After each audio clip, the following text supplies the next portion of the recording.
buts, les moyens, les indications, et les moyens, vous les systématisez. Qu'est-ce qui va dans le symptomatique? C'est-à-dire qui permet d'atténuer les symptômes, mais qui ne traite pas la cause. Qu'est-ce qui est étiologique, qui permet de traiter définitivement la cause? Et vous les citez. D'accord? Et maintenant, dans les indications, vous allez donner en fonction de ce que vous avez identifié. Et ce qui est important dans cette partie-là, dans cette leçon, c'est surtout la prévention. Encore une fois, nourrisson, retenez deux entités. Les causes constitutionnelles, c'est l'approche génétique, conseil génétique. Les causes acquises, il faut d'abord éliminer une carence en fer. Et quand la carence en fer est là, il ne faut pas attendre que l'enfant fasse l'anémie. Il aurait fallu anticiper dès la grossesse.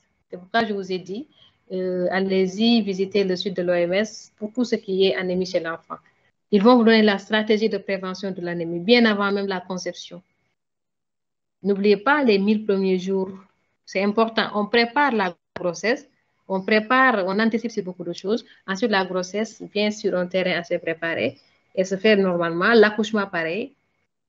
La période néonatale, l'allaitement maternel exclusif, les soins du nouveau-né et l'alimentation du nourrisson et jusqu'au développement psychomoteur, la vaccination. C'est un package en fait. Et c'est tout cela qui contribue à lutter contre l'anémie. En tout cas, sur le plan prévention primaire. Maintenant, prévention secondaire, c'est un enfant qui a déjà fait son anémie. Comment faire pour que cette anémie ne récidive pas, pour que cette anémie n'évolue pas vers des complications? C'est une prise en charge précoce et correcte. Et la prévention tertiaire, c'est lorsque vous avez un enfant qui a une anémie et qui, malheureusement, présente des séquelles.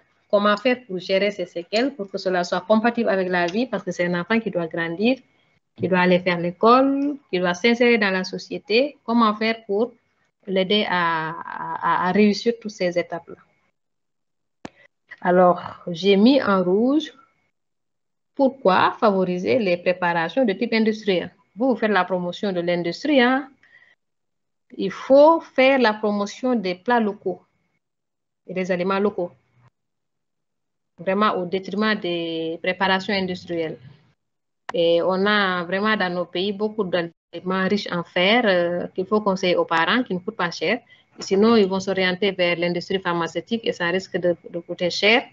Et n'oubliez pas les risques de maladies de surcharge aussi, hein. Alors, voilà les observations que j'avais soulignées.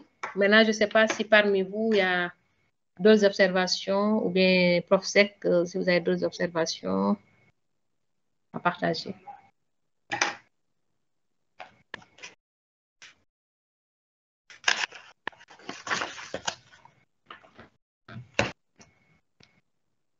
Allô? Est-ce que vous m'entendez? Oui, professeur, on vous entend. Oui. Y a-t-il des réactions avant de passer à la suite?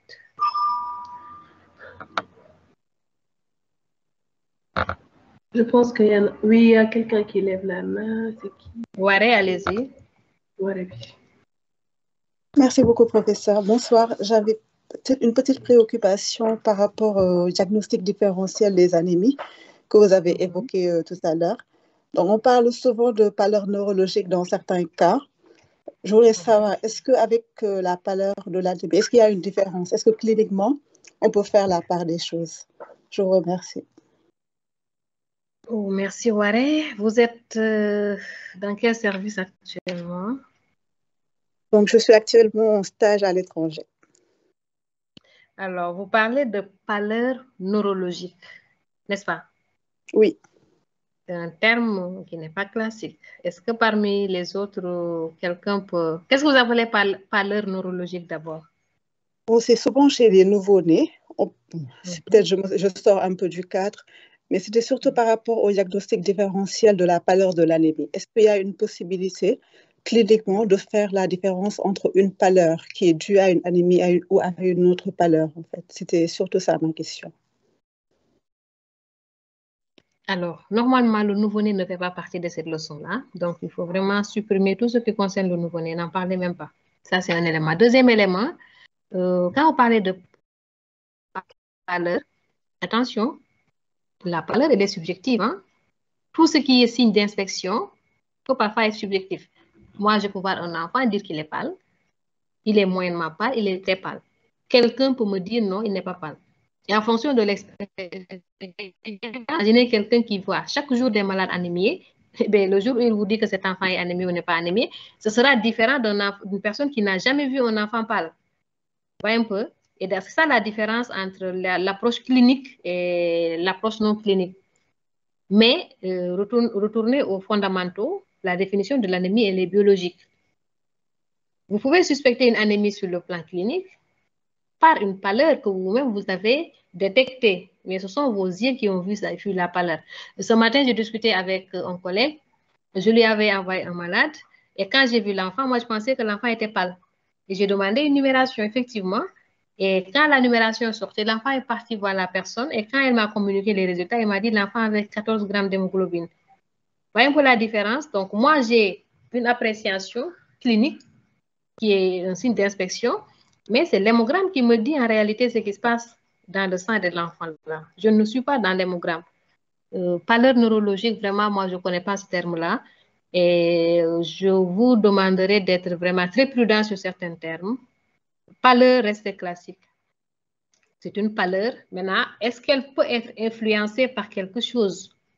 Une pathologie neurologique, une pathologie, je ne sais pas, dégénérative, ou bien même le temps qu'il fait. Quelqu'un qui est en hypothermie, et quand il fait frais, on a l'impression que nous tous, on est anémiés parce qu'il y a une telle fraîcheur que, voilà, il y a une vasoconstriction, donc les extrémités ne sont pas bien vascularisées. Un peu. Donc, c'est différent de la vraie pâleur de l'anémie. C'est pourquoi on vous dit qu'il faut éliminer les fausses pâleurs. Les fausses pâleurs, c'est en parenthèse. Et je mettrai la pâleur neurologique là-dedans. Jusqu'à ce que je comprenne c'est quoi une pâleur neurologique. Alors, je ne sais pas si... Oui. Parfois, ici, on voit des enfants qui font des malaises. C'est dans ce cadre qu'on voit cette pâleur le plus souvent. Des malaises vagales ou des malaises mécaniques. Ils deviennent pâles. Après, tout va revenir dans l'ordre. Mais c'est quel mécanisme? Ce mécanisme, il est vasculaire. C'est vasculaire. C'est un mécanisme vasculaire qui entraîne ces symptômes-là. Vous comprenez un peu? Oui. Parce qu'en réalité, comment on dit, le cerveau, il est vascularisé. Si le sang n'arrive pas au niveau du cerveau, le cerveau, il va souffrir. Et qu'est-ce qui va se passer? Un malaise, un enfant qui a un syncope, par exemple.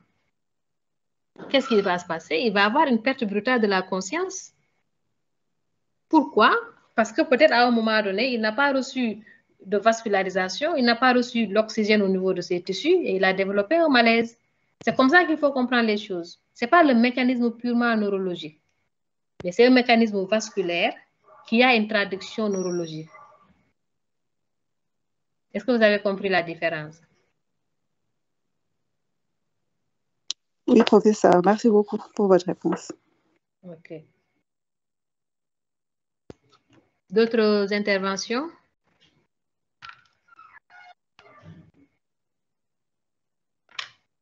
Oui. Docteur Mamine? Docteur Waré, je ne vous ai pas vu, hein? Ou mais non, si, Waré, je l'ai vu. Qui a posé la question après Waré? Waré, elle est à Kaolack. Non. Waré, elle est en... Isabelle qui est à Kaolack, Isabelle Malou.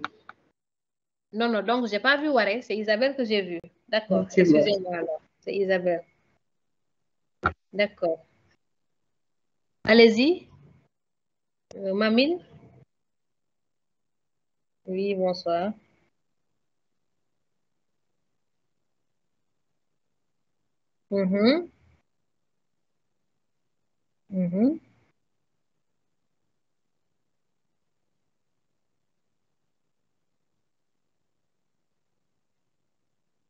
Résultat fiable après la transfusion. C'est-à-dire vous transfusez un enfant et vous voulez faire le contrôle de l'hémogramme. Mais vous pouvez faire le contrôle